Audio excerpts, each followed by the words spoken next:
Court में तलाक का केस फाइल करने में यदि डिले हो जाए, देरी हो जाए, लेट हो जाए तो उसका क्या इफेक्ट होता है। चाहे सेक्शन 13 की बात करें, कॉन्टेस्टेड डाइवोर्स की हम बात करें, किसी आधार पर क्रुएलिटी, एडल्ट्री, डिजर्शन या किसी भी आधार पर वो पिटीशन हो, या आपसी सहमति तलाक यदि कोर्ट के सामने प्रस्तुत किया जाता है और उस पर यदि डिले हो जाए, बहुत देरी से यदि प्रस्तुत किया जाए तो उसका क्या इफेक्ट होता है, ज़रा इस वीडियो में हम पूरी जानकारी लेंगे, बात करेंगे इस मुद्दे पर, इस टॉपिक पर, और साथ ही एक महत्वपूर्ण जजमेंट भी आपको बताऊंगा जो आपके काफ़ी मददगार हो सकता है। शुरुआत की आपने अशोक पांडे के साथ। यदि नए हैं सब्सक्राइब ज़रूर कीजिए, आपका अपना चैनल है ऑनलाइन लीगल एडवाइस, और बने रहें अंत तक जिससे आपको इस पूरे वीडियो की जो पर्टिकुलर जानकारी है डिले के बारे में खासकर वो आपको मिल सके। जब डिले होता है तो ये एक सबसे बड़ा बार है, जी हाँ, और ये बार है under section 23(1)D Hindu marriage act 1955 की बात करें। और भी जो दूसरे मैट्रिमोनियल लॉज हैं वहाँ पे भी डिले को बहुत सीरियसली लिया जाता है, क्योंकि लिमिटेशन बहुत इंपॉर्टेंट है। आप कब तक फाइल कर सकते हैं, ऐसा नहीं कि आप सो रहे हैं 1 साल, 10 साल, 15 साल, 20 साल और फिर अचानक से कोर्ट के सामने आप उपस्थित हो जाएं। तो ये जो डिले है इस वजह से काफ़ी ज़्यादा जो मैट्रिमोनियल प्रोसीडिंग होती हैं, फैमिली कोर्ट की, परिवार की जो प्रोसीडिंग्स होती हैं वो रुकती हैं, अटकती हैं, परेशानियाँ आती हैं। इसी वजह से अननेसेसरी इम्प्रॉपर डिले है, it is a bar for a matrimonial proceeding. बहुत ही एक वेल सेटल्ड प्रिंसिपल है, बट इसके बावजूद कई बार ऐसा होता है कि कई सारे फैक्टर्स होते हैं जो पार्टीज़ को रिस्ट्रिक्ट करते हैं, रोकते हैं। फॉर एग्जांपल होप, आज पत्नी को ऐसा लग रहा है कि भाई पति के साथ उसके रिश्ते ठीक नहीं है, आज नहीं कल ठीक हो जाएंगे। उस कल के चक्कर में 5 साल, 10 साल का एक लंबा अरसा, एक लंबा समय गुजर जाता है। यानी रीअप्रोचमेंट ऑफ पार्टीज, ये भी एक कारण होता है। रीअप्रोचमेंट का मतलब आप ये समझ सकते हैं कि पत्नी ने पति को या पति ने पत्नी को छोड़ दिया।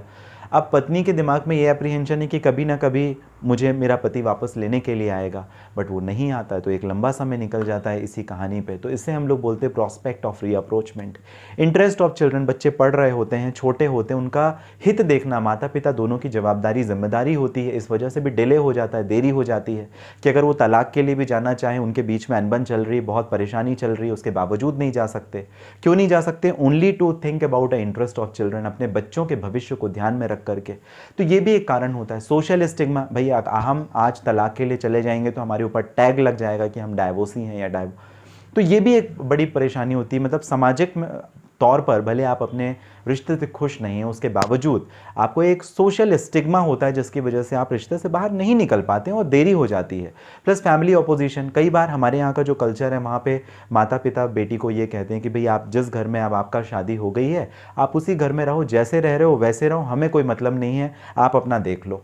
तो ये जो फैमिली ऑपोजिशन होता है वो भी एक कारण होता है। तो होप हो गया, प्रॉस्पेक्ट ऑफ अप्रोचमेंट हो गया, interest of children, social stigma, family opposition, ये सारे कारण हैं जिसकी वजह से डिले हो जाता है, देरी हो जाती है। और इसके लिए एक महत्वपूर्ण जजमेंट, यदि इस प्रकार की कोई देरी आपके मामले में हो गई है तो Sadhana Gupta versus state of Jharkhand का 2008 DOC और डिवीजन बेंच, ये झारखंड हाई कोर्ट के द्वारा निष्पादित किया गया था, जहां पर यह बताया गया, हेल्ड किया गया कि पार्टीज जहां पर दोनों एक लंबे अरसे से अलग अलग रह रहे थे, जब फैमिली कोर्ट में पिटीशन डाली, यहां पर इस पर्टिकुलर केस में Sadhana Gupta versus state of Jharkhand के केस में जो पति और पत्नी थे 18 साल से अलग रह रहे थे और 18 साल के बाद में फिर वो कोर्ट गए आपसी सहमति तलाक लेने के लिए। कोर्ट ने ध्यान किया सेक्शन 23 सबसेक्शन 1D का और कहा कि ये बार्ड बाय रिस्ट्रिक्शन है, इसमें बहुत ज़्यादा समय लग गया है, बहुत ज़्यादा देरी हो गई। 18 साल एक लंबा अरसा होता है, आप अभी तक क्या कर रहे थे, और तलाक नहीं दिया। जो म्यूचुअल डाइवोर्स है उनकी पिटीशन एक्सेप्ट नहीं की गई।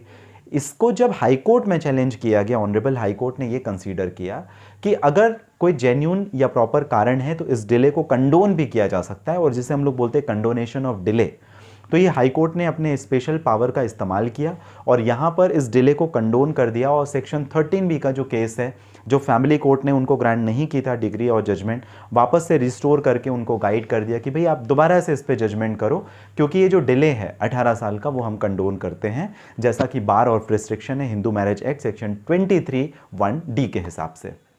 डिले भी कंडोन हो सकता है, लेकिन बशर्ते उसके पीछे कोई जेन्युइन कारण होना चाहिए, जैसे hope, prospect of rapprochement, interest of children, social stigma या फैमिली ऑपोजिशन। इनमें से कुछ अगर पर्टिकुलर कारण है जिसको आप कोर्ट के सामने कर सकेंगे जस्टिफाई, तो आपका जो डिले है वो भी खत्म हो जाएगा। Sadhana Gupta versus state of Jharkhand का केस 2008 का बहुत महत्वपूर्ण आपके लिए हो सकता है।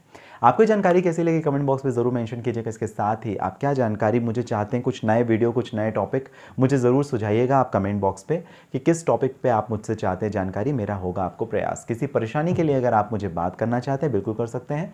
इसके लिए इस पर्टिकुलर डिस्क्रिप्शन में इस वीडियो के आपको डिटेल्स मेंशन होगी जहां से आप अपॉइंटमेंट बुक करके मुझे कर सकते हैं बात। आपने शुरुआत की थी अशोक पांडे के साथ, आपने जो कीमती महत्वपूर्ण समय मुझे दिया इसके लिए आप सभी का बहुत धन्यवाद। मिलते हैं अगले वीडियो में, रखें अपना ध्यान।